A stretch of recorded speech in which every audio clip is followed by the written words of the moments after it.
"Ma'am, we found your soaked child in the park." It was 1 a.m. on a stormy night when a police officer suddenly showed up at my door. I was totally confused. After all, my 2-year-old daughter was peacefully sleeping in her bed. The officer had with him a little girl, around 4 years old, wearing tattered clothes and looking frail. She stared at me trembling with tears in her eyes. The officer showed me a note the girl was clutching and had my name and address written on it. Could it be? I suddenly hugged the little girl, and a flood of memories rushed back into my mind. I am Susan, a 33-year-old housewife. I live with my husband Michael, who is the same age, and our 2-year-old daughter Sarah. We have a happy life together, but I have a past I'd rather not remember. It was 5 years ago. I got married for the first time when I was 28. My husband was Joseph, my boss at the company where I worked. Joseph was a generous mentor, and I admired his confidence and his ability to put people at ease. When he asked me out, I dated him for about 6 months and happily accepted his marriage proposal. My family also seemed to have a good impression of him. In particular, my sister Lisa, who is 5 years younger than me, was thrilled to have a great brother-in-law. Joseph even told me I was surprised he had such a beautiful and cute sister. Lisa was indeed adorable, both in looks and personality. When we were little, she would always follow me around saying, "Susan, I love you." We were really close sisters. After getting married to Joseph, Lisa started coming over to our new home more frequently. Joseph is so mature. I really look up to him. The guys around me are just kids in comparison. I'm flattered that a cute girl like you, Lisa, would compliment me. I felt uneasy watching Lisa grow fond of Joseph and my husband seeming to enjoy the attention, but my intuition eventually proved correct. One day, they both vanished, hand in hand. They left behind a note saying, "Susan, I'm sorry," along with filled-out divorce papers. Life can be dramatic, but who really goes through something like having their husband and sister fall in love? Why couldn't they have just been honest with me? I would have been willing to let Lisa have Joseph. If I could utterly despise them, maybe it would be easier. But in my case, that wasn't how I felt. I filed for divorce immediately, ending my brief marriage within a year. The one who saved me from the depths of despair after being betrayed by my loving husband and sister was my current husband, Michael. We had originally met in a college club. Michael proposed to me 3 years ago after supporting me through my recovery, and we remarried. Our daughter Sarah was born, and life had been peaceful. Then, it happened. Suddenly, at 1 a.m., our doorbell rang incessantly. Despite a raging hurricane outside, I got out of bed after patting my sleeping daughter's head, wondering what on earth was going on. With my husband away on business, I peeked outside cautiously and found a police officer standing there. "We found your soaking wet child in a nearby park." "What? My daughter is sleeping in her bed right now." "That's strange. The child has a note with your name and this address. Could you please open the door to confirm?" When I opened the door, standing there were the police officer and a skinny, drenched little girl about 4 years old. She was dressed in tattered clothes. The note she clutched read, "Please take care of this child," and the handwriting looked familiar. I couldn't help but kneel down and take her icy cold hand. Tears filled her eyes as she stared at me and shivered. This girl is... Suddenly I hugged her tightly. Memories flooded back to me. I used to hug my younger sister Lisa, who was 5 years my junior, just like this. The child was the spitting image of Lisa, and there was no mistaking that the handwriting on the note was hers. I told the police, "This child is likely my sister's." But what was such a small child doing alone in the park in the middle of the night? "What's your name?" "Jennifer." "Jennifer? Why were you in the park?" "I came to this house with Mom, then Mom disappeared, so I was looking for her." Young Jennifer couldn't explain any further. Worried, Jennifer shivers every time the howling wind and rain intensify. I softly assure her, "She's soaked. If I don't get her into a warm bath and change her clothes, she'll catch a cold." I had some larger clothes a friend had given me, which their kids had outgrown. I got those ready for her. While I'm helping Jennifer out of her clothes in the bathroom, I let out an involuntary gasp. Unbelievably, her body has multiple bruises as if she's been pinched and slapped. My heart tightens thinking what she's been through with such a small body. To top it off, she's wearing a handmade charm hanging from her chest over her undershirt. Curious as I am about it, I put it aside for now and get her into the bath. After the bath, when I comb her hair and dress her in clean clothes, Jennifer looks remarkably refreshed and adorable. She's thin, but she strongly resembles my sister Lisa when she was young. I'm convinced Jennifer is Lisa's daughter. I took her into bed, wrap her in a blanket, and hug her. "Rest easy. Good night," I say. She murmurs, "So warm," and, reassured, falls deeply asleep. The next morning, while Jennifer and Sarah are still sleeping, my mobile phone rings. An unknown number. Cautiously, I answer. No one speaks, but I can hear faint breathing. "Lisa, is that you?" "No, it's me, Joseph. Long time. Glad your number hasn't changed, Susan." "It's my ex-husband, Joseph. What do you want now?" "Strange question, but are you taking care of a girl?"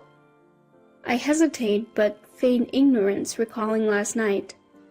"What are you talking about?" "How's Lisa?" Joseph avoids answering and hangs up, saying, "Never mind then." In truth, after Jennifer had gone to sleep, I'd opened the charm and found a letter inside. It read, "Susan, I'm sorry, I know I can't ask for favors now, but please take care of my daughter, Jennifer." Additionally, the letter had shocking revelations that left me trembling with anger. It also provided the location of the bar where my sister works, so I decided to go meet her. I'll leave Sarah and Jennifer with my mom at our family home. Seeing Jennifer, my mom softly holds her and says, "She looks just like Lisa," tears filling her eyes. A week ago, Lisa suddenly called. She said she wanted to apologize in person and asked for your address. So that's how she found me. I had my reservations, but she seemed desperate and kept insisting, so I reluctantly agreed. "I'm sorry." "You did nothing wrong, Mom. Thanks to you, I might be able to help Lisa." "What?" "I'm entrusting these kids to you for that reason." So I left my family home and headed to the bar where Lisa works. It was only a 30-minute taxi ride away. Why didn't she ask for help sooner if she lived so close? I guess Lisa felt she couldn't rely on me no matter how tough things got. The bar was in a quiet corner of the entertainment district. Inside, it was dimly lit and smelled of alcohol and cigarettes. When I asked someone who looked like the owner about Lisa, he called for her right away. Stumbling from the back of the bar, Lisa appeared. The once plump and pretty Lisa I remember was gone. She looked skinny, worn out, and had a sickly complexion. I was lost for words. Lisa, who was still in her 20s, looked like a worn-out woman in her 40s or 50s. "Is that you, Lisa?" "Yeah, Susan, I'm sorry." After she finished saying this, Lisa stumbled and collapsed into my arms. That's when the owner coldly said, "She's not feeling well and can't work. Take her home." Seeing his attitude, I could easily imagine the harsh treatment Lisa had been getting here. I immediately took Lisa to the nearest hospital. The doctor diagnosed her with a severe illness, saying she came too late and doesn't have much time left. Lisa was immediately admitted. Overwhelmed by the news, I returned home and told my mom, who broke down crying. I, too, couldn't hold back my tears anymore. "I'll take care of Jennifer, Mom. Let's support Lisa together." "Yes, I'll do everything I can." Having made this promise with Mom, I took Jennifer and Sarah home. My husband Michael, who returned from a business trip that night, was shocked to see one more child in the house. When I discussed Jennifer with him, he said, "Let's pray for Lisa's recovery. In the meantime, Jennifer can stay with us." The next day, when we took Jennifer to visit her mom in the hospital, she ran up to Lisa crying. "Mom, I've missed you." Jennifer, I'm sorry. Are you okay? Yeah, I'm fine. Aunt Susan is really nice. Tears in her eyes, Lisa lovingly stroked Jennifer's hair. My sister thanked me and gave me something to help protect Jennifer. From then on, Jennifer stayed with us and we occasionally took her to see Lisa in the hospital. After about 10 days, Jennifer, who had been so frail, started to look healthier and even smiled a bit. She grew fond of Sarah, almost as if they had been sisters forever. Just when I was happily watching the two of them play, I got a call from my mom back home. "Joseph just showed up at the house," she said.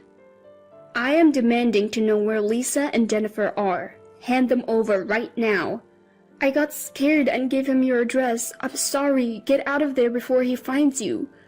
I was hurriedly getting the kids ready to leave when the doorbell rang multiple times. Could it be Joseph already? I peered outside, and sure enough, there he was, face red with anger. Seeing him like this, something in me snapped. Despite Lisa withering away, Joseph looked like he'd put in weight, even getting chubby. I opened the door and Joseph immediately started accusing me. "Heard you got remarried and live in a nice house, enjoying the high life, huh?" "That's none of your business," I retorted. "I know Lisa and Jennifer are here. Bring them out now." "Even if they are, I can't hand them over to you." "I need Lisa to work or we don't have money. Bring her out." At that moment, Jennifer burst out and screamed, "I hate you, Dad. You always bullied Mom." "What did you say, you little brat?" Joseph tried to slap Jennifer, but I immediately stepped in between. "Lisa is in the hospital because of you. She's sick because you forced her to work and didn't allow her to get medical treatment." I had read about Joseph's recent behavior in a letter from Lisa that was inside the charm Jennifer was wearing. When Lisa got pregnant, she and Joseph left home together. Soon after Jennifer was born, they were broke and struggling. Joseph then began verbally abusing Lisa and Jennifer, saying, "This is all your fault." He took all the money Lisa earned from her job at a bar and squandered it on gambling and fun. They were left without even food. Eventually, the stress piled up and Lisa fell ill, but they had no money for medical care. My sister had written, "I won't be able to raise Jennifer if things keep going like this. At least I want to save our child." So she thought it would be best to entrust this matter to me. However, when Joseph heard it, far from showing remorse, he spat out foul words. "Lisa and Jennifer are to blame for everything. They ruined my life. It's only right that they make amends. I don't know what sort of life you've been leading, but you've brought all this upon yourself. It's all your own doing." "No, Lisa came on to me. I had no choice but to get involved. It's all her fault." "You got to be kidding me. You're the adult here, and you took advantage of a young girl like Lisa. You've done terrible things to my sister and Jennifer. I'll have you prosecuted." "You have no proof. Still think so after seeing this?" I showed Joseph pictures of Jennifer covered in bruises as well as medical reports saying Lisa also had bruises all over her body. Joseph's face changed for a moment, but he soon began to taunt me again. "See? Women are so foolish. Who's to say who caused those bruises? Especially with Jennifer. It could have been her mother." "You're a despicable man. I have more evidence. Take a look at this." I showed him a mobile phone entrusted to me by Lisa. The phone contained audio clips of Joseph spewing abuse and committing acts of violence, providing ample evidence. Suddenly, Joseph lunged at me, trying to snatch the phone away. "Stop it! What are you doing?" At that moment, Michael and the police arrived, raising their voices and pulling Joseph's grabbing hand away from me. Actually, right after receiving a call from my mother, I had contacted my husband and the police. "Joseph, what you've done to my sister and Jennifer is unforgivable. I'll be handing all the evidence over to the police. You better reflect on your actions." Joseph was immediately taken away in a police car. Michael looked at me with a mix of disbelief and concern, letting out a sigh. "You should have waited for me. What you did was reckless." "I'm sorry, I just couldn't stand Joseph anymore." "Are you hurt?" As he said this, looking me over for injuries, I felt so grateful that I had married this man. That night, we got a call from the hospital. Lisa's condition had suddenly worsened and she was critical. I rushed there with Jennifer. Lisa was barely breathing, but still conscious. "Hang in there. Joseph is arrested now. You're safe." "Susan, I'm sorry I messed up." "Don't say that. I'm the one who introduced you to that horrible man. This isn't your fault, Lisa." "Thank you. Please take care of Jennifer." "Don't worry, I'll look after her until you get better. You need to hang on." Jennifer gripped Lisa's hand tightly, tears streaming down her face. "Mom, Jennifer, I'm sorry. I'll be watching over you from the sky. Be a good girl." "Mom, I'll be good. I want to be with you. Mom, Jennifer." And with that, Lisa lost consciousness. My sister passed away quietly the next day. Our prayers went unanswered. If I had stayed with Joseph, my daughter and I might have faced a similar fate. I wonder if Lisa became my stand-in. I can't shake that feeling. After the trial, Joseph was sentenced to prison. My parents filed for compensation and child support from Joseph. His parents apologized for their son's actions and offered to cover the costs. They promised to make him work to pay them back after his release. Jennifer chose to live with us, so we plan to adopt her. The compensation and child support will be saved for her future. Now, Sarah looks up to Jennifer like a real sister. Seeing them together reminds me of my own sister and me when we were young. I'm committed to supporting both of them as they grow up.